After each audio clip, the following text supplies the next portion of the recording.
All right. All right. Recording is loaded, and oops. I'm gonna get a drink of water. I'll be right back. Atomic turbines to speed.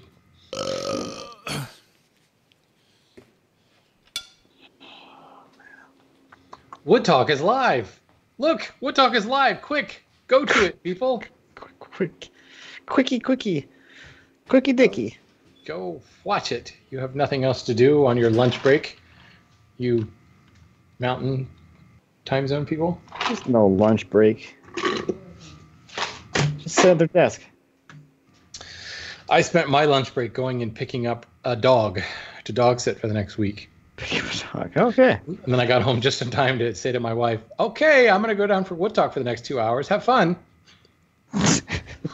Enjoy. I mean, it is her sister's dog, so, right? Should be, you know. Oh, well, yeah. She could deal with it. Oh, boy. Let's go. Let's do this. Come on. Woohoo, Mark. Yay. Settle down. Yeah, let's do this. Make it fast. What's the rush? I don't know. I was gone for 4 days, 5 days. What's the rush, man? You got nothing to do. You were in Vegas. Just stop. You weren't working. You know what I wasn't doing? Guild project. You should have been done. You should have been done by now. Okay. I guess the show notes are all laid out. Everybody's topics are in the top, right? Yeah, that's good. Okay. I'll put mine up Guild there. project. I don't care. There you go. I'm going to thumb up this business. Matt's working on his slow boy. Slow boy. Any adjective in front of boy is a piece of furniture. I want to see your fast boy. Fast boy. So for the intro today, are you playing the thing from Fine Woodworking? I should. That was awesome. No, well, that was their rebuttal to me, so I think I'll just let that one go. No one listens to the show anyway. They don't hear it. They're making a thing out of the whole Easter egg at the end of the show. They did like a remix of Anissa Kapsalis the other day. They had her as like a one-time guest host. Mm-hmm. And they like remixed a chorus out of things that she said and did it in this little clubhouse mix thing. It's kind of funny. Yeah. Sounds good. Well, I would just wonder how many people heard that listen to their show and have no idea who we are. So they're like, what the hell was that? It was an inside joke just for the three of us. Yeah, pretty much. Okay. Let's do this.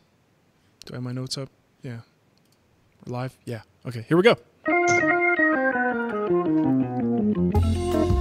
Welcome to Wood Talk. Now here are three guys who might stop by to ask for a cup of slab.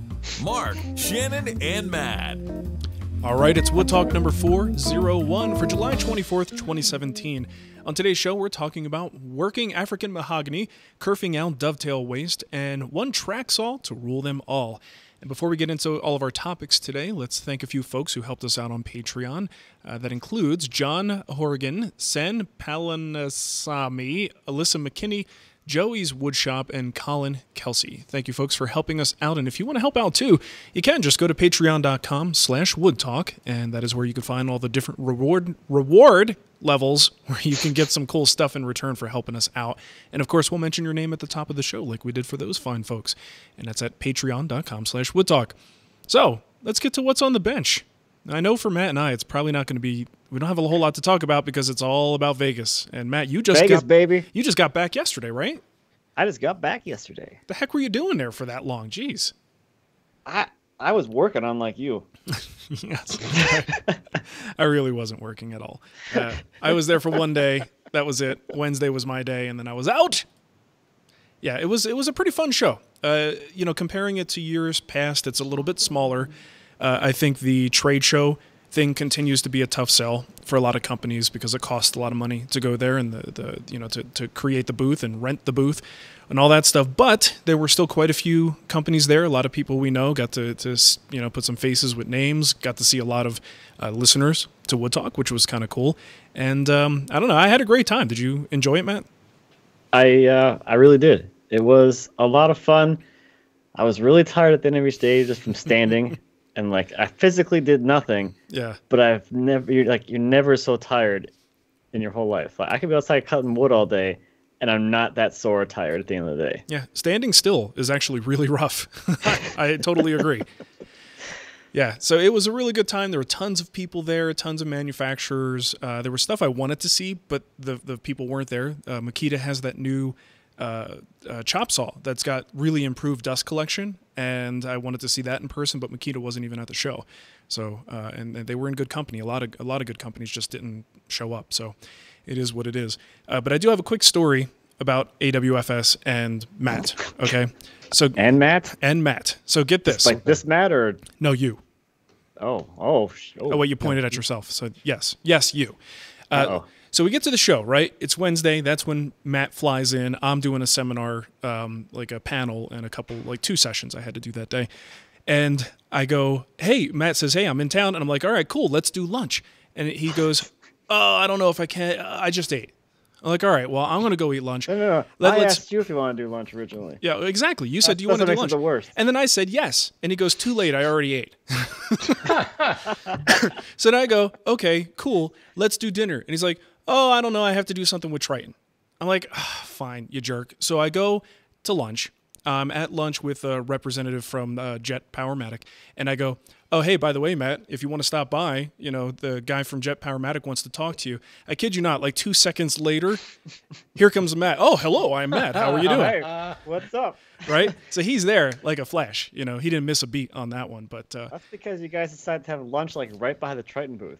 So it was like a 1-minute walk. Okay. Unlike anything else in the whole show where it takes you 15 minutes to walk anywhere. Yeah. It's literally right around the corner. I just want to point out. Your sponsors at Triton are going, what the heck is he doing meeting with Jet? Come on. Nah, Triton there's boy, not much. over here. There's not much crossover there. You're cool with that. It's good. It's fine. No, there was a totally. I spent a good amount of time at the booth, but luckily this time I was able to get out and actually spend some time walking around the show, which was also quite nice. Yeah, it's pretty cool. I got to hang out with Matt and April Wilkerson at the Triton booth for a little while and just kill some time, talk to people. That was a lot of fun. So yeah, it's a good show. It's a big show, but if you're ever interested in just seeing a bunch of tools, meeting some people, it's a lot of fun. Highly recommend it. So did you get to play with the virtual reality spray booth? Oh, I did that. That was fun. Did you like it? Feel pretty accurate? I scored an A plus or something like that. Oh, good job. My first try using a sprayer like that, yeah. And you don't have pink eye yet. That's good. That's right. Good, huh? Well, if you guys aren't familiar, if you didn't see any of the pictures of this at the Fuji booth, the company that does the spray turbines, they had this augmented reality, virtual reality type setup where you put a headset on and you can actually go into this like virtual reality world and spray cabinet doors. And the whole thing is set up to accurately show overspray and to show your spray pattern. You make changes to the gun. It's reflected in this program. And just observing it, I didn't try it myself, but observing it, it looked remarkably accurate. Like if you didn't realize that was just like pixels and totally digital, you might think that it was real. So yeah, it was really, really cool to watch. People seem to have a good time with that thing. That was a sweet booth. It's the future of woodworking. Forget about CNCs and 3D printers. Yeah. It's all going to go virtual. Oh, man. Exactly. So you can do your SketchUp model, then you can grab your sprayer and just get it all coated all nice. Well, I just like to be done when the SketchUp model is done. So like, there's my piece of furniture. I built it. It counts, right? So, Just hit print. right. Yeah, so absolutely good time. You have anything to add to that, or should we just throw it right to Shannon? Oh, I don't know. Shannon likes to talk a lot, so we can probably just talk for a while, too, Yeah. about the show. That's true. No, I don't know. It was good. A lot of people there. Thanks to everyone who stopped by and at the booth to see me or just stopped me walking around or, made my trip back to the booth, last about an hour as opposed to 10 minutes. That was always nice. And I'm like, hey, I'll be back in like 10 minutes. I'm walking back. Hour later, I'm finally back at the booth. That's usually how it goes. Yeah. It was nice. I had to walk all the way across the floor because I think I was at the Triton booth and then had to get all the way back to the AWFS show stage. Oh yeah, that's like on the other side too. Yeah, so I was almost late for my session because I just kept getting stopped and talking to people. It was so awesome. But yeah, it's a good problem to have. But yeah, I was there for a reason, and the reason was to get on that stage. So being late for that wasn't actually not a good thing. How was the representation on like the high-end commercial side of things? Oh, they were there. That seemed Lining alive and well. molders and just enormous like warehouse-sized tooling and stuff like that. Was that because that's always what I viewed AWFS as, is kind of we used to go, the millwork at J. Gibson McElvain used to go, and we just haven't seen the need anymore because we don't need any massive improvements in the mill. But that was the place to go to see, the $100,000 machines and $200,000 machines. I would almost say that's still the lion's share of the real estate in the machine area, just because they are so large. But that's really, I mean, it's neat. It's fun to look at. But when you're trying to get around, that's the crap you have to walk through to get to the stuff you actually want to get to. That's true. They have the biggest booths, too. Yeah. Stupid winding power mat. Get out of the way. Yeah, they're like city blocks. They're huge. They have their booths set up so like they offset the aisles, so they either walk around them or walk through their booth to keep going. You're like, come on, guys. This is cool, but come on. I just got to go check out my Tritons, They're also the loudest because that show is so darn loud. Yeah. I'm like screaming the whole time because they're running the stupid machines and dust collectors all day. You're like, come on. Yep. We have like an hour of silence. That'd be kind of nice, actually. I lost my voice within about 2 hours of presenting at the festival booth, probably like 4 years ago. We were surrounded by dust collectors and these large machines. Their positioning for the festival booth was really, really bad. And even though I had a microphone, I wound up losing my voice just because I had to keep speaking over that ambient noise. It was pretty bad. Yeah, the booth that we're at the Triton booth, right across the aisle from us was a CNC machine that took full sheets of melamine and spit out cabinet parts. So they had a CNC router CNC router going, a vacuum table, and a dust collector running. All day cutting out cabinet parts. And then you know what to do with those cabinet parts? Dumpster. That's wow. Terrible. They come right off the machine, they throw them in a bin, and they roll them out to the dumpster. Jeez. Wow. I hope they sell some stuff to make it worth it. Did you see that Oneida's Dust Hood got a new product award or something like that? So their little router dust attachment, yeah, they actually won that. So I guess anyone who, I think Bench Cookies was one that won that in the past, like an innovation type award.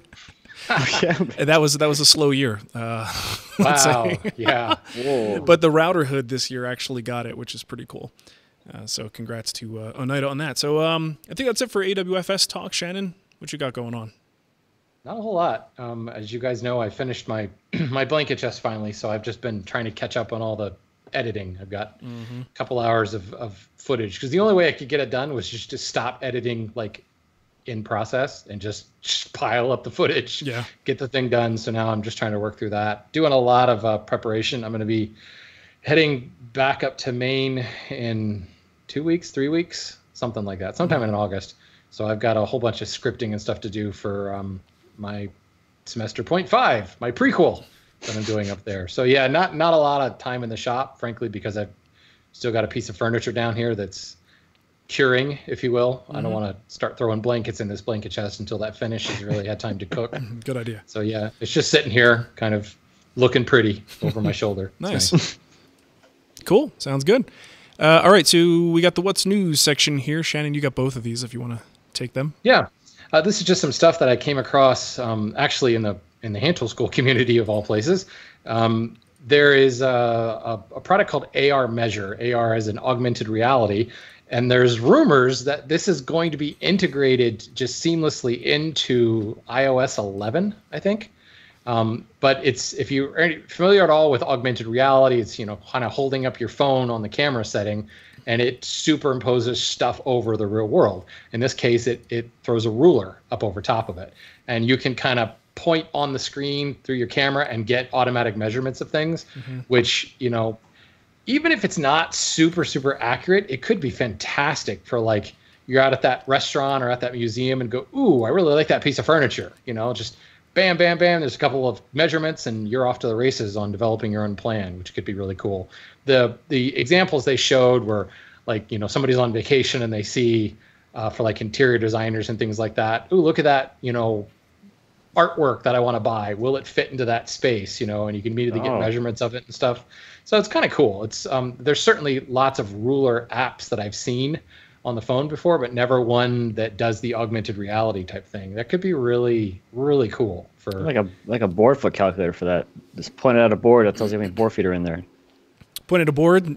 Probably have to tell it how thick it is though. We have one of those at the yard. It's called a Vision Tally. I think it's a $300,000 machine. So yeah. See, there you go. See, and you could get all that in a $5 app. I think so. Things are going. Absolutely. It's a Nice. volume game, you know. Sell Yeah, enough right. of them. Nice. This next one was just a guy that I came across on Instagram, and I still don't know how I got to him, but Kevin Manville Designs, and he is just doing the coolest thing I've ever seen. He's stitching panels together using copper wire. So like imagine you used your biscuit joiner or your domino to align panels. He is actually, I don't even know if he's using glue on the long grain edge or not, because imagine like just a whole roll of holes on either side of the glue line and stitches copper wire through the whole thing and sews it up. So he sews the panel together. It just looks so cool. Then he's recently working on one where it's like two live edges come together in the middle. So you've got that kind of gap down the middle of the table, and he's actually stitching across that void. Neat. It's just a really, really cool idea. It's just something I've never seen anything like it before. It's like 3 rows of holes on each side of the glue line, and this intricate kind of crisscrossed stitch pattern, all out of copper wire. Just cool stuff. It just reminds me kind of why I like Instagram now, because you've got, how do I say this without offending people? There's not a lot of armchair woodworkers there. Yeah. Since it's such a visual medium, you kind of have to be producing stuff in order to post things, kind of. So there's I don't know. I put a lot of selfies on there. That works for me. Oh man, That's true. But anyway, this was just one of those little rabbit holes you can fall down, and you come across a guy like this, and I don't know, it looks really like intensive, the amount of drilling and stitching everything together. But what a cool thing to try on like a small project or something. Well, I'm glad to hear you like it, because I guarantee within 6 months you're going to see like 20 people doing this this stitching. It's like the river table with the boxy like blue stream down the middle. Yeah, exactly. The river table thingies. Okie doke. Well, that's cool. Let's get to some kickback here. Now, you guys are just like lighting it up when it comes to these voicemails. In fact, I don't know that we're going from here on out. I don't know that we're going to be able to play all of the voicemails that we get, because we're getting lots of kickback. Make sure it's good. Yeah, so now you got to up the game a little bit. Make it a little bit more. You have to audition now. Yeah, exactly. You have to be on the approval list, and it's getting to be quite a few here. So let's get to them. First one's from Brian. Kickback on plywood workbenches. Hey dudes, this is Brian calling from Colorado with some kickback for you. Colorado! Well, I guess it's more for the gentleman calling about the plywood workbench, but anyway, it's your podcast, so for you guys too. Fine Woodworking has a plans and cut list that they put out several years ago on a plywood workbench that I think you might be interested in. Seems pretty cool. I don't know. Thought you'd be interested. Maybe not. I don't know. Well, anyway, thanks for what you guys do. Bye. Brian's so non-committal. After that fantastic sales job, how can you not be interested? I'm going to go and look for this right away. We'll put the link in the show notes for you, but if you want to Google it now, you could just Google rock solid plywood bench and it should come up. Thanks for that, Brian. Okay, next one we have here. Next two are actually on the scroll saw pattern. This one's from Chase. Hey guys, Chase from CN Woodwork here, and I just wanted to give a little feedback about a scroll saw question I heard on the show. It's where the pattern comes off some packing tape, box tape. That's what happens when your finger hits the magic mouse. Stupid thing. Hold on. Sorry. Scroll saw question I heard on the show. It's where the pattern comes off the edges while you're cutting. Now usually you're using a lightweight adhesive so you don't end up with sticky stuff on the wood after you take the paper off, and it's a little bit easier to get off. However, it does come up on the edges pretty frequently. The solution for that usually is to take some packing tape, box tape, the clear tape, and put it on the pattern, at least on the edges. And the clear tape will actually, you can put it on the entire pattern, it'll actually lubricate the saw blade a little bit, so you can actually get sometimes cleaner cuts with the tape over the pattern. Usually whatever I'm cutting on the scroll saw, I'll just wrap in box tape enough that I can see the pattern, and it'll give me a little bit cleaner cut and a little bit less friction on the blade because the tape's slippery. So anyways, just wanted to throw that out there. Hopefully that helps somebody. Love the show, guys. Keep up the good work. Cool. Thanks for that, Chase. Next one here's from Matthew. Hey guys, Matt in Illinois again.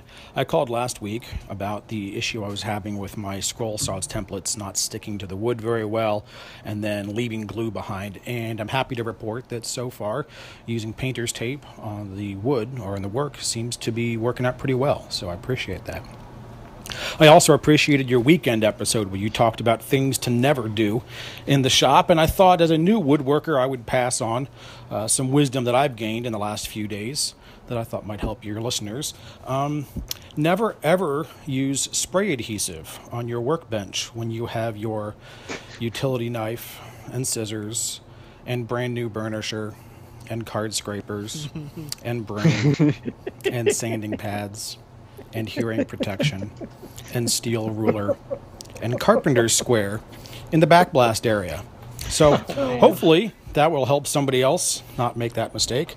And I guess that leads me to my next question. Anybody got a good way to remove spray adhesive from a variety of surfaces? Thanks for all you do, guys. See ya. That is classic. Just putting your hearing protection on, and you're like, wait a second. That doesn't feel right. It doesn't come off. Something's... the worst part I have with the spray adhesive, and Matt, maybe you have enough hair on your body, you might be able to relate to this. You ever get it in the hair on your arms? The overspray gets into the... Okay, so you have enough... Always. Yeah. It's horrible. That is really uncomfortable. You feel like you have like permanent static charge. Like all the hairs on your arms stand up because they're glued up straight. Yeah, it's like you put hairspray on it. Like I spiked my arm hair for, because it's cool. All the kids are doing it. Okay, so it's cool. Got another piece of kickback here on the jointer planer, the jet 10-inch thing that we talked about last week. Hi, Mark, Shannon, and Matt. This is Brian McCauley from Guys Mills, Pennsylvania. And I just have a little bit of kickback regarding the jet combo jointer planer machine. I also had one for a while, just like Matt had his. Mine was the 10-inch version. And I gotta say, I'm sorry, Mark, but I agree with Matt. It's not a great machine, but it'll get you by. I used mine for probably about 2 years before I got my 12-inch jointer. And, like I said, it's not perfect, but I was building pretty large tables with it. Some in-feed and out-feed support and stuff, and, it'll get you by. It's not great, but it'll work. All right, guys. Love the show. Thanks.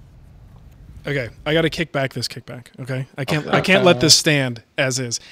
All right, so this 2.5-star product on Amazon is very interesting if you read some of the reviews. Now I'm not gonna read the reviews. There's plenty of them there. Go look for yourself. But the first question on the Q&A section on Amazon is, what is the power of this machine? Right? Legitimate question. First answer, doesn't matter because it's a piece of crap. Save your money. Mine broke first day. Second answer, I wouldn't buy it. Third answer, I'm not sure what you mean by your question. Are you asking for the horsepower or the voltage amperage? In any case, this machine is pretty much worthless regardless of power, so I'd recommend you look at something else. Wow. Next one, 1 horsepower, it's garbage, don't do it. And then the final one, it's 8 amps of 120 volt junk. Oh my god. So, wow. Look, you usually can get like one totally contradictory one. Like in this case, it's awesome, best tool I ever bought. Yeah. No, that one's pretty universally, it's junk. Yeah. So look, I have to disagree, guys, and I think a lot of people agree with me. I'm glad some people had good experiences with it, because obviously it does work for some folks. I had a mediocre experience. I would say it was good. Yeah. Mediocre. Yeah, and Brian clearly got by using it, but other folks... But how positive is you get by... And he also upgraded to a 12-inch jointer. So my theory here is intact, though. The worse your starting experience is, the more you overcompensate with your next purchase. Yeah, not overcompensating at all. Yeah, and that's why I have a 8-inch jointer, because I had a decent 6-inch before that, so I didn't feel the need to jump up so high. You just stick at the 8-inch because you want to be that everyman. That is what I'm going for. This is an everyman shop behind me here. And then you also get the 8 inches, not everyman. That's way too big. Yeah, I only have a 6-inch jointer. You can't win anyway. You might as well have them send you that 12-inch jointer already. It's a losing battle. I don't even know why I try. I should just go with all Felder equipment and be done with it. Okay. They had a just sell your jointer. I did see the booth. Yeah, their machines are massive. Like if you get a full-size CNC or something, you need a lot of square footage, to plop that thing down. The footprint is so big. I mean, these machines are like that in the amount of real estate they take up in a shop. You only need one. They do them all. They do everything. Right. It's like a shopsmith, but good. Yes. Yeah. Wasn't that a Felder with that guy with the hot tub? That video about the hot tub? Yes, Felder, it was. It was basically a commercial for Felder. You could just build a hot tub. That's all I need. I don't need a hot tub, though. I just got rid of one. Okay, so another kickback here from Robert about one of our favorite topics, peeing. What's up, Harry Giggler? What's up, Albino Gorilla and Poops McDomino? On an earlier show, you guys had mentioned that, I can't remember who said it, but that one of you knew somebody that peed inside of a bucket of sawdust when they were working in the shop. Well, last week, the beginning of the week, I was, doing 12-hour days when I was in the shop trying to finish up this build for a client. I was building a bar, an L-shaped bar for a hotel. So, I didn't want to leave the shop, so I filled the bucket filled with sawdust and peeing in it. And I never emptied it out. So come Thursday, I leave for, a 3-4 day weekend in Las Vegas as a bachelor party. And when I came back yesterday, I opened up my garage. It smelled like ammonia for about an hour and a half. It was probably the worst smelling thing ever. So I don't know what type of wood this person used, but the wood I guess I used didn't absorb the pee that much. Anyways, love the show. I can't wait to listen to more nicknames, but as of now, that's the one I'm sticking with. Thanks, guys. Well, I think maybe he should be looking at his diet, too. I mean, that can dramatically affect your composition of your urine. Oh. Good stuff, though. This is just a perfect example of don't listen to us, guys. Don't do the stuff that we actually espouse on the show. That's a reason to do the opposite, generally. Yeah, I would say so. Get yourself a slop sink. That's right, because then you got to drain. You just got to worry about rinsing it. Make sure it doesn't, stick to the sides and stuff. Because that's gross. Okay, so Bob DeVries got another, a voicemail, actually. Finally, a question. Greetings from your average ordinary Bob. Given your laissez-faire attitude about methods of work, I'm really hoping you'd be willing to discuss this for me. What I'm interested in knowing are the pros and cons of the various ways of making tenons. Jeff Miller has a routing jig and he will route tenons. I've seen the speed tenon trick. I've done the dado blade. There are tenoning jigs. Mark, you've used the floating tenons in your chair, showing us how we can do them with our router. But then also I think the Domino does the same thing, dedicated for that. I'm just looking to see what the pros and cons of the many different ways of doing tenons are. That would cut down my time that I've got to sit and experiment with what's going to be best for me. And I was just hoping you guys be willing to talk about that. I'd appreciate that. And one other thing. That is not my pulse you have your finger on. Thanks, guys. What was that then? Because something was vibrating on my finger. I don't know what it was. Okay. Is there any possibility we can even remotely answer this question to any thorough degree at this point, unless we dedicate a show to it? No, just move on. Just ignore it. It's just Pretend Bob. It's just Bob. We don't have to actually answer it. Too much. Okay, so I think, I don't know, for me, and the whole laissez-faire concept is very accurate. I think we sort of believe whatever works for you. He's trying to get out of having to try these different methods to find which one's best for him. I don't think that's possible.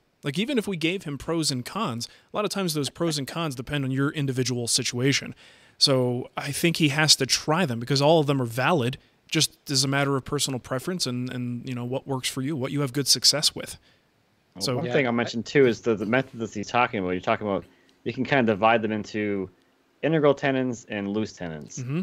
So I think once you kind of make that distinction, then there's a whole another realm of 1,000 different ways to do each of those things. Right. So there's that.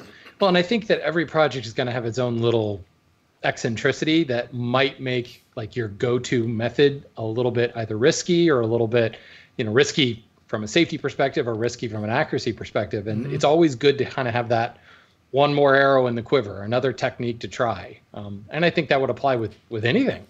Dovetails, tenons, milling a board. Yeah, I think you're very rarely going to be able to find that, magic bullet that's going to be the perfect method every single time. You've got to have a couple of them. Good point. Yeah. I don't know, maybe we'll set that up for like a weekend show topic at some point where we talk about, we'll pick 10 different ways to do it and discuss it. And then, I don't know, and come up with no conclusions because that's what we're good at doing. That's probably what's going to happen. I'm going to be sick that day. Yes. Shannon is absent today. Okay, next one here is from Nick. Mark, Matt, and Shannon. I, too, am enjoying the higher quality voice memos. Do you prefer that people type out their questions and then read them in a stilted fashion with no inflection? I, myself, prefer the more off-the-cuff method as it is more dynamic and engaging, period. Also, is there a voice memo equivalent of accidentally leaving the caps lock on so it seems like you're yelling? Thanks for the show! That was really good, Nick. Thank you. Oh, that's awesome. Good stuff. Okay, final question here today is from Jeremy, and this is a question about finishing. Hey, Mark, Matt, and Shannon. This is Jeremy in Palm Bay, Florida. I've listened to Wood Talk for several years now, and I love the show, and I love what each one of you does individually. My question for you guys is the oh-so-looked-forward-to finishing question. I'm currently building a pair of blanket chests for both my kids, ages 3 and 6. They'll start off as toy boxes, and then later on down the line, I'd like to take them back, refinish them, and give them back to them as blanket chests. My question for you guys is the proper finish to use. With the limited amount of finishing knowledge I have, I had planned on going with shellac to make refinishing later down the line a little bit easier because of its ability to melt into the previous layer of finish. But I wonder if shellac is a durable enough finish to survive 2 kids and their childhood. Thank you guys so much for taking my question, and I look forward to hearing from you. P.S. Please insert generic but good-hearted insults and inside jokes here. Mark has too many toys, Matt is too hairy, and Shannon...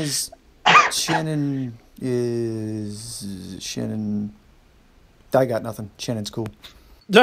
I disagree, sir. I take issue with that last part. I win. Shannon does win. You know what I find funny about this? So he's gonna take a toy box and represent it as they get older as a blanket chest. Is he going to do anything other than refinish it? Because it's like, ta-da, it's a blanket chest now. It's the same exact thing. Kind of what I was wondering, like, is it just like, I'm going to fix all these dents and the crayon marks, and then now it's a blanket chest? It's like, but Dad, different you do. It still looks the stickers. It just looks like my toy chest. No, it's a blanket chest. I hope you can sell it. Sell it as in convince them. So this is like finishing for refinishing is an interesting way to approach this. If it were me, I would probably just use like a Danish oil, because then you've got the ability to pretty easily repair it as time goes on, because they will probably beat it up. I think Shannon, you just said stickers. There's probably going to be tons of little stickers all over it, and you could just kind of scrape those off and then address each little area where you pulled up finish, and then that's also very easy for you to reapply later when it becomes a blanket chest, and it's still going to look good. So I don't see any reason to go with anything else. That obviously other things will work, but I feel like everything else is just going to be more labor involved in it. Do you guys have a different strategy? Well, no, I agree with that, because there's nothing to say that when it becomes a blanket chest, he can't use a different finish. Mm-hmm.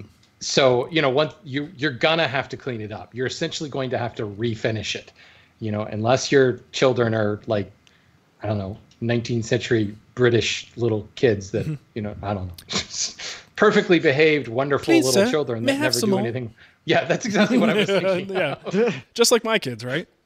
Please, sir, let me have a toy. Father, may I have a blanket chest now? You're going to want a nice base to start from. You're probably going to have to peel stuff off and sand stuff back anyway. So yeah, go with you could go with shellac, but it is still a film forming finish. Yeah. That you could sand it back, and yes, the next coat will blend over top of it. So I suppose that's still a possibility, but oil would be just as easy. Although I think probably why he's thinking shellac is from a non-toxic perspective. Bah. But as we all know, when a finish cures properly, fully, it's non-toxic. Yeah. So, Father, may I have my blanket chest now? It's wonderful. Okay, so where are we? Okay, so if you want to send us a voicemail in the future, use your voice memo app on your device and send it to woodtalkonline@gmail.com. And make it good, because now there's competition. Make it good. Better make it good. Okay, let's get into our email. First one I have here is from Eric Cole. He says, if you had one track saw to rule them all, what would influence your buying decision? I'm replacing my Grizzly track saw with something else. It's too stiff and has too much slop. I'll need a longer track to cut down sheets of Baltic birch, so the price difference between the TS55 and TS75 is insignificant. I've maxed out the cut capacity of my Grizzly track saw only a few times in the 3 years that I've had it.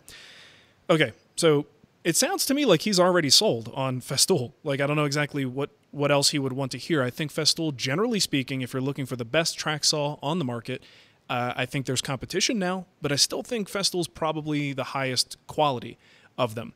But he says his Grizzly's 3 years old. Now, I've had people tell me since I did my review when it first came out that they've made a number of improvements. So even the Grizzly is better than it was before, but there's also the Makita system. I think Craig is coming out with the system that will work with any circular saw that you just put on a track, kind of like the Eureka Zone stuff. So you have a lot of options now that weren't there before. But it sounds like he's already sold on the concept of Festool, so I'm going to tell him to continue to go with that. But for folks who are kind of just searching now, if you're looking for that cream of the crop, yeah, I think Festool is good, but man, you really got to take a look at some of these other ones, because it doesn't take much to get a decent cut here. A lot of people can just make a shop-made track and use a regular circular saw and get sort of similar functionality, right? So even if you step up to a brand that maybe it's a little stiff or has maybe just a little bit too much slop, there's probably things you can do to address the slop and to address how tight it is. But even if not, it's still going to be better than a homemade jig, and you're going to get pretty good results from it. So I would say a deciding factor, I think, for most people, if it's worth it to go to that Festool level, is how much other Festool stuff do you have or do you plan to have?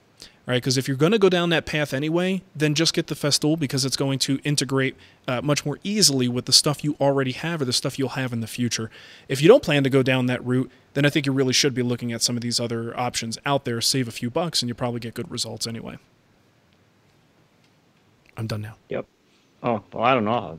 Whatever. You just got to pay attention. You're still on vacation. Oh, I wish, man. You still have scantily clad waitresses in your brain.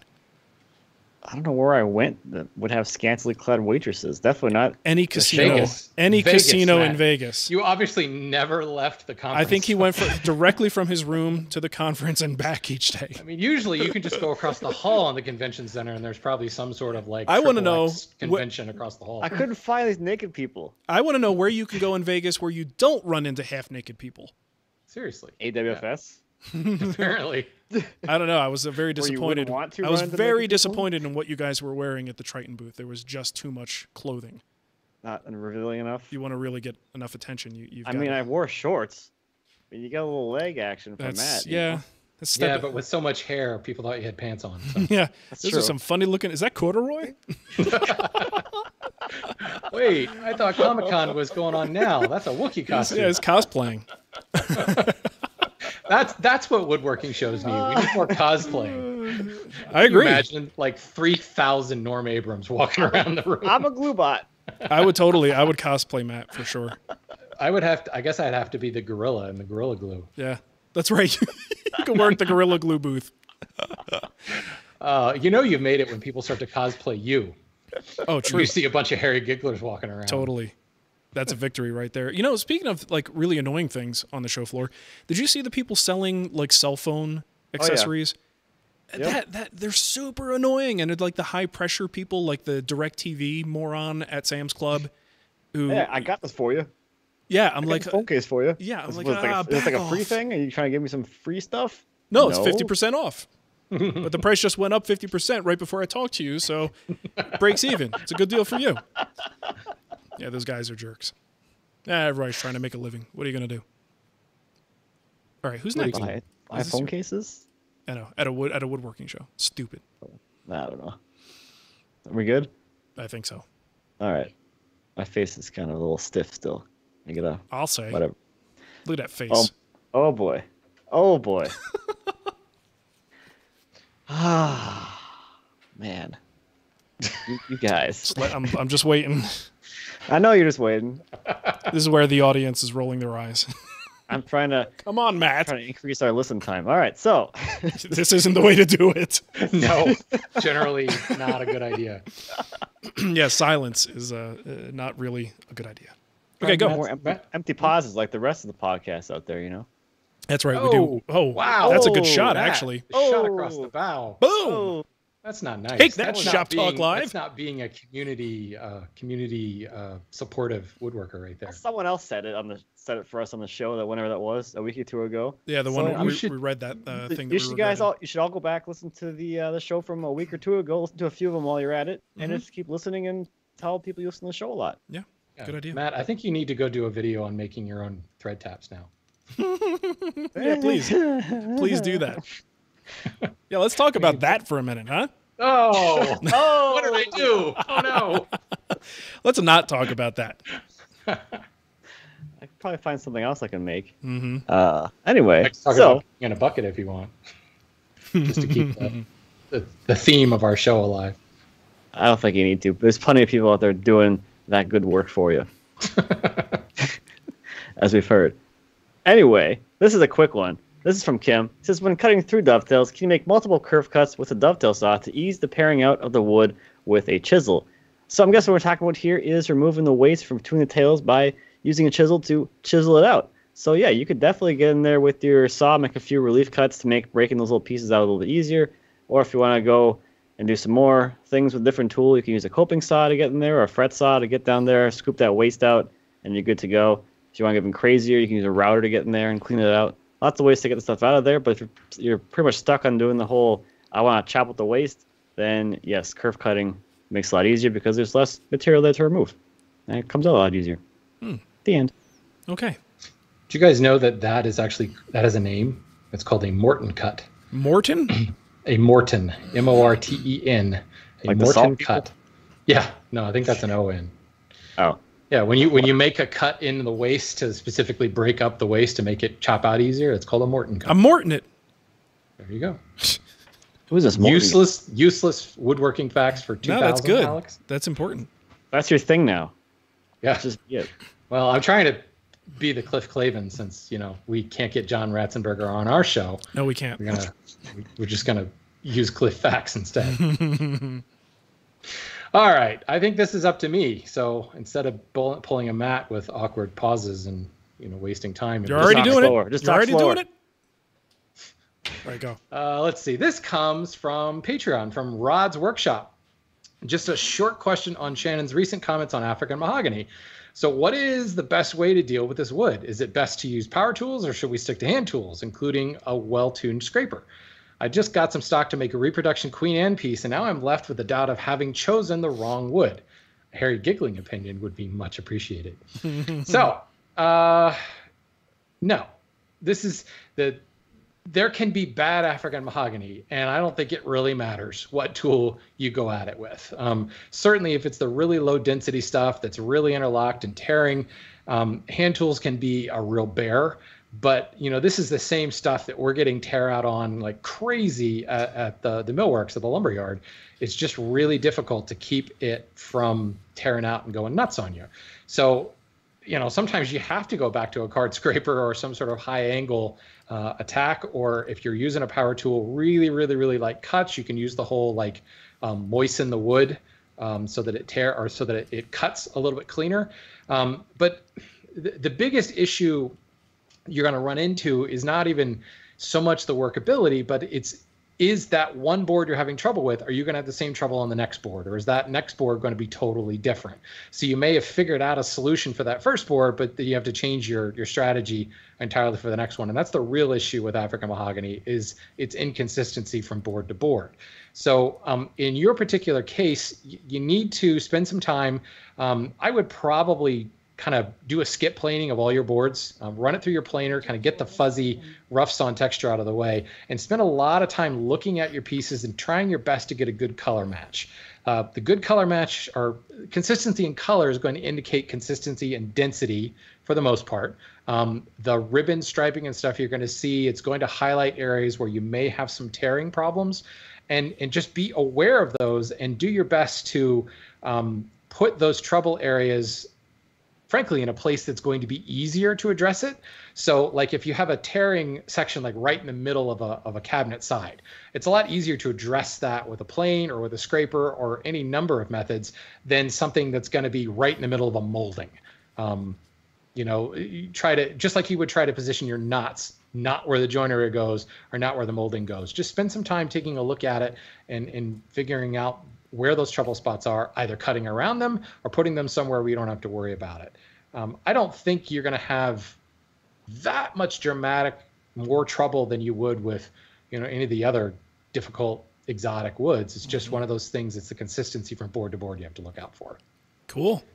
Matt, do you have any hairy giggling you need to do on that? Use a domestic. Oh. Use a domestic, yeah. That's a Vanderlist answer right there. Yeah, that's true. Well, there you go. True. Use exotic Michigan pine. There you go. Okay, well, if you want to help out the show, you can. There's a few different ways. Got to clear my voice. A lot of phlegm and post-nasal drip today. It's rough, what I'm dealing with here. You could leave us a review in the iTunes store. Just look us up and click on ratings and reviews. Got a really nice one here from Meghorn85, who says, a show even a crocheter can love. What? Oh. Says, this is one of my favorite podcasts. I'm not even a woodworker. My husband is, and we frequently discuss the show topics. It's a nice pick-me-up if I've had a bad day. Keep up the good work and the great laughs. How awesome is that? Even a crotcheter likes us. That's how you spell it. Crotcheter. Okay, you can also set up a Patreon thingy majiggy at patreon.com/woodtalk. And what else? You could buy a shirt in the TWW store, and that's twwstore.com. And Shannon, why don't you give them the contact info, and we'll get out of here. I'd be happy to, Mark. Okay. Thank you. If you guys have stuff you want to tell us, kickback, voice memos in all caps or not all caps, you can get us a couple different ways. You can send your voice memo, your voicemail, using your voice memo app to woodtalkonline@gmail.com, or you can type it out at our contact form, woodtalkshow.com/contact. Or just go to the website, woodtalkshow.com, find this episode, scroll to the bottom, and leave your comment. Something funny. Make it funny. If it's not funny, then yeah. Nothing. Definitely nothing. We won't read it. And yeah, that's really it. You can find us at our sites, woodwhisperer.com, renaissancewoodworker.com, and mattcremona.com. Oh, hey, that's me. That is you. Okay, and we are going to do an email extra after this, so $4 and higher patrons. Stick around for that. And I don't know what we're talking about. We're talking about stuff and things. Talking about tools that you've gone out of your way to get that were totally silly. Okay. Okay. Make something up for that. Yep, here we go. All right. Well, thanks for listening, everybody, and we will catch you next time. See ya. Bye. Oops, excuse me. That was after I stopped recording, so don't worry. Boo. Boo. That's the Easter egg at the end of the show. Mark's burp. I've been tempted to drink a carbonated beverage during the show just to see what would happen. It would be fantastic. Okay, let's skip to the weekend. Woohoo! It's the weekend already, huh? Oh, we have shit. superpowers. I didn't finish that guild video. That's a superpower I would want. You're a day late, Matt. Bam. Matt's a day late on this guild video. Okay, what's the weekend topic? It is from Tommaso. And continuing on our what makes us happy theme. Yeah. Nothing makes me happy. Nothing ever. Time management. What does your average day look like? You guys mind if I go get a drink of water? I'll be right back. Not at all. You can't. It's time management. Yeah, I budgeted for this, so we're fine. Yeah, just grab the water bottle at your sharpening station and guzzle that. Oh, crap. I use Windex at my sharpening station. That could go very bad. Oh, yeah, that'd be really good. Hey, it'd probably fix all your sadness. Fixes everything. Yeah, maybe that's why his urine smelled like ammonia, because he was drinking his Windex. Point. Yeah, I get the whole standing thing, because I now stand through the entire show, and I'm always very tired after Wood Talk. Oh, yeah, you do, don't you? Yeah. Well, there's just no... I guess I could sit at the workbench, but and you get... It doesn't look good on video, you know? It's all about the watchers. It's okay, I got all this crap behind me. Yeah, so you should clean that up. Lindsay keeps putting more crap back there. I clean it up every week. I don't know. I see a bunch of slabs. That looks like that's fine. That's like show appropriate. That's not crap. It's mine. It can't be crap if it's mine. Okay. Put a shirt up. That'd be kind of cool. Are you well hydrated now, Mark? Sufficiently lubed. I got my nice Christmas cup here, ready to go. Very nice. It's in July. What is Matt doing? He's merchandising. Look at this. Hold on, I can't see what he's doing. Buy a shirt. What is it? Merchandising. Matt Cremona, the cartoon. What does that say? Cremona, the movie. Fat my duck. Cremona, the flamethrower. What does your shirt say? Fat my duck. Who? Your shirt. What's it say? Your shirt. You. Mine? Oh, Yeah. mine. I think Shannon's like, that's really tiny. Something about a saw? Yeah, fat my duck. Eat my dust. Oh, no, it says fat my duck. Fat my duck. That's what it looks like to me. That's I'll let what April we're know. going Her with. shirt says Fat My Duck. That should be the name of the show. Fat My Duck. Fat my duck. No one will have any idea what that has anything to do with. No, just the like 10 people in the chat room. Okay. My shirt says Kennebec Saws, man. Boring. My shirt says Calavera Toolworth.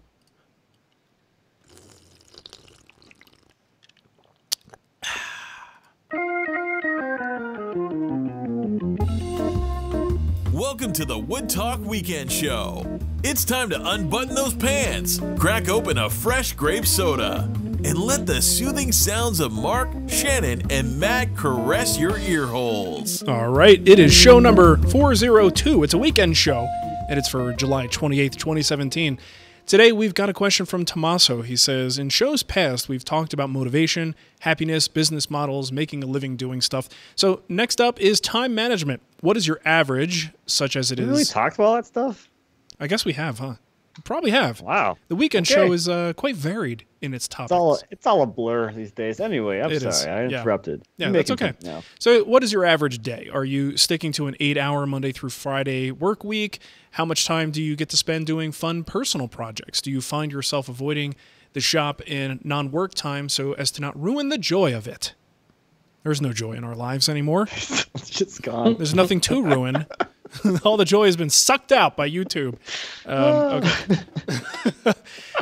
All right, so let's just actually take his questions and see where the conversation goes. So, what's your average workday look like? Let's start with Matt. Work days. So Monday through Friday, 8 to 5, and then 7 or 10 to 12 or 1 is what I work every day. And then on the weekends, if we're not doing something with the family, then it's whatever time I can get there. So maybe another 10 or 15 hours on the weekend. Well, you just blew out a bunch of numbers. Say that again. So you go 8 to 5. Yep. And then 7 to 10?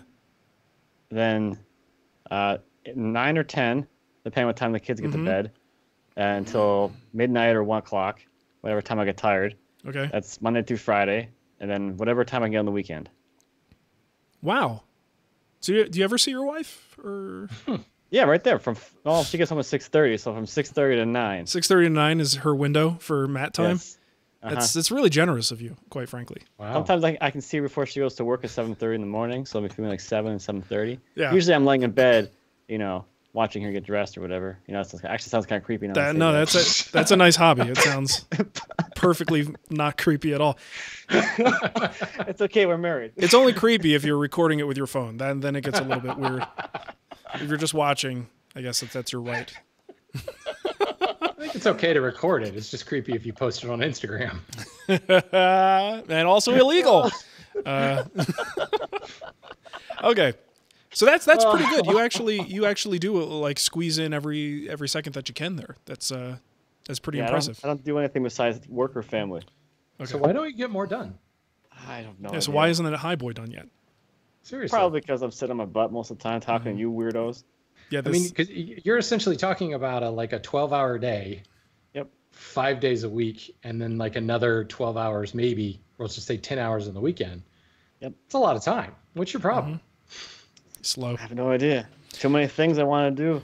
Too many people talking to me. We're going to talk about how you're managing that time. It's not just about putting in hours. It's not work harder, Matt. It's work smarter. He's playing Candy Crush too much, I think. I wish. My day is a little less than that. I don't put as much time in the shop as Matt does. I'm not in the shop the whole time. Okay. You know what I'm talking about. You're working. I know. You're at a computer some of the time, too. You're just furthering this misconception that we spend all our time in the shop. That's true. That's true. Out of that time, you're probably, at best, maybe half, 3/4 in the shop? If I'm lucky, yeah. Half, maybe a third. Yeah, that's how it goes. So I wake up in the morning, get the kids ready for school. A lot of times I actually go with Nicole to take the kids to school, actually most of the time, just because I like it. I like dropping off my kids. It's a weird thing. We usually grab a coffee, come back home, and then I start working. So my days, if I'm lucky now, are 9 to 4 most of the time, which is what makes it really difficult to do all the stuff that I've spent the last 10 years creating and to keep all that going, because I created that on a schedule much more like what Matt's doing with work on the weekends and work at night. And now I just kind of don't do that. So unless I'm under a time crunch, which I kind of am right now, I'm usually that strict Monday through Friday, 9 to 4. And then periodically I'll be on my phone, try to get something done here and there. But I won't actually sit down to do work unless it's a time crunch, and then I'll work evenings after dinner. I'll work in, and then I'll come back in and help put the kids down, and sometimes sneak back out again. But again, that's only when the pressure is on to get something done. Almost never work on the weekends again, unless it's like a guild build or something has to be done in a short amount of time. And like if Cremona winds up coming out next week, I've got 2 projects or a series of projects that I have to design. I don't want Matt to have to worry about that because he's doing the high boy right now. So I've got to get to those things. But him coming out, it's like in a couple weeks if it's going to happen for sure. So I need to get these chairs done because I don't want to be dealing with these chairs. You're still doing those chairs, dude. I was in Vegas talking to you all weekend. All weekend, trying to get you to go to lunch, and you're too busy worrying about money. Oh, I'm sorry. So anyway, I've like the whole shop is littered with chair parts. I just got to get these things done. So I told Nicole, we sat down with the calendar, and I'm like, look, there's no way I can get this done in time unless I start working nights and get some more time in on the weekends. So we just adjust our schedule and make that happen. But Shannon, you've got a day job, so that kind of, I would imagine, dictates the primary pattern. Yeah, it's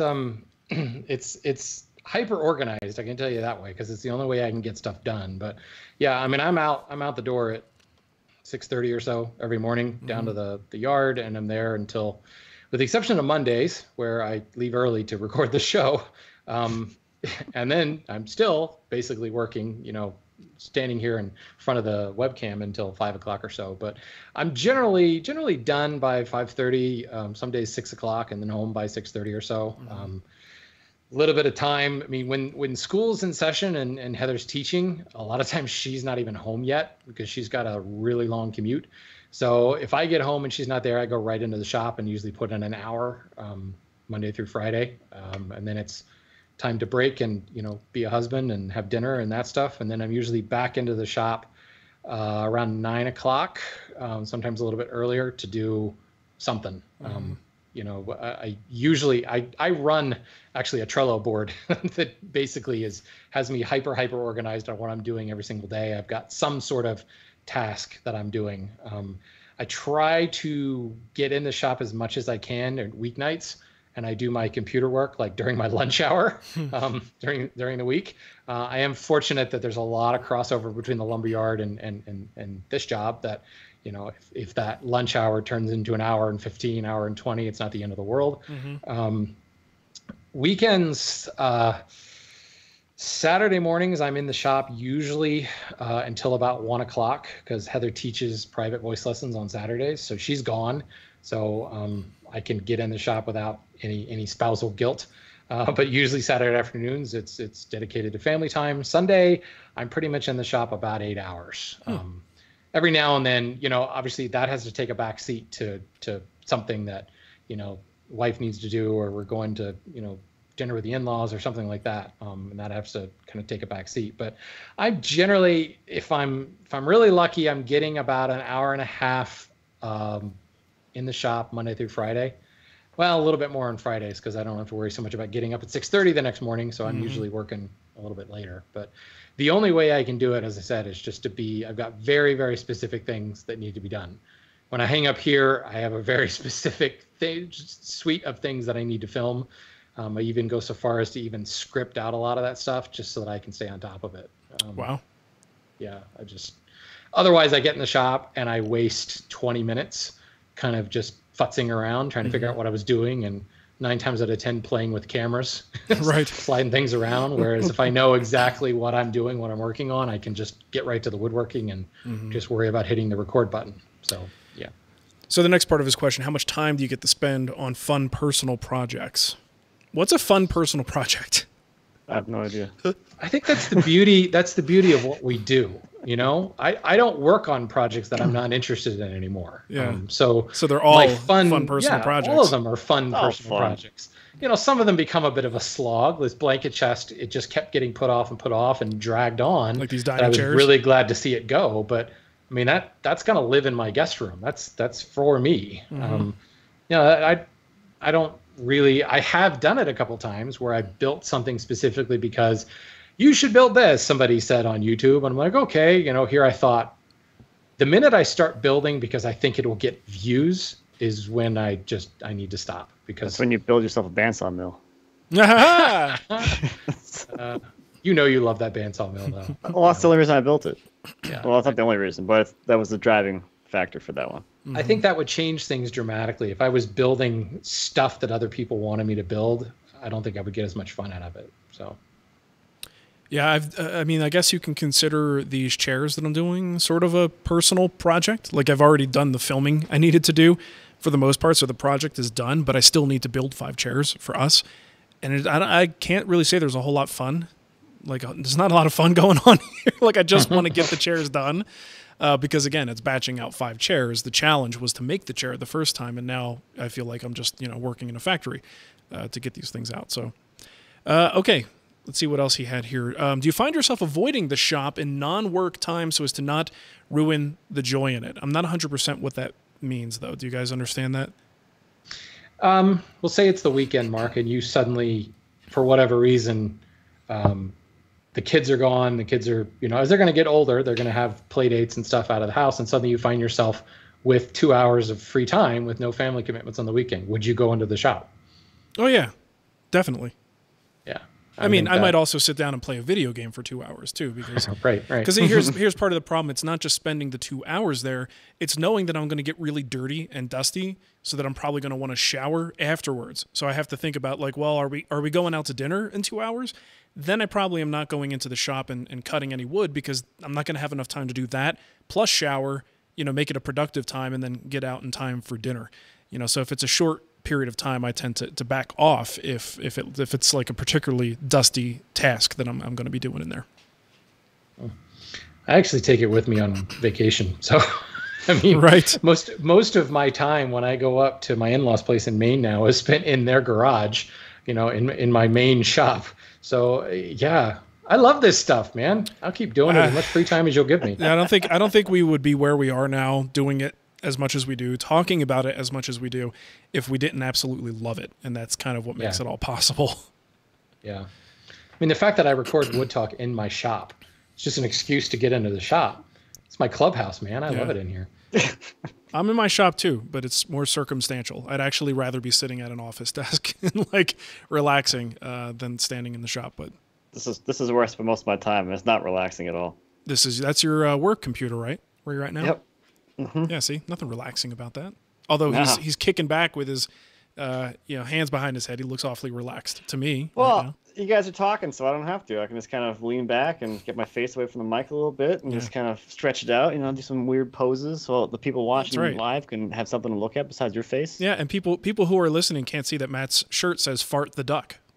Oh boy. I'm not sure what that's supposed to mean. But that's something you probably like, though. Nah, it looks like a shirt. Yeah, it looks like a shirt that I would wear. Okay, I think that's about it. So, yeah, I like these questions, actually, when we talk about personal stuff. I hope everybody else does. Screw it. If they don't like it, we'll do it anyway. Yeah, maybe. Tune in next week. We'll talk about prostate exams. Whoa! Hey-oh! Something I have look forward to. I haven't had one of those. When do you have to get them? Like by 50, right? When's that start? 40, I think. Oh, no, it's not 40. That's what the guy on the street corner told me. I think it's 40. Yeah, he's like, "Hey, you, prostate exams, $5 over here, right here, back alley." Okay, behind the dumpster. Prostate, lots of privacy. Exam age. In case anyone was curious. Okay. No, the prostate exam for men starting at age 40 rather than age 50. So this is the update It used to be 50. Now it is 40. Have fun, Mark. See? And I'm 40. Yep. That's what my doctor told me as he was putting the rubber glove on. I'm going to go to the doctor and get my Christmas goose early. Okay. Well, thanks for listening, everybody. Have a great weekend. We'll catch you next time. Thanks for making it through that last 30 seconds, everyone. Adios. All right. That was good. Holy crap. Man, they just shove their finger up there, right? Is that what happens? Yeah. You really have to have a lot of confidence that he's really looking for something.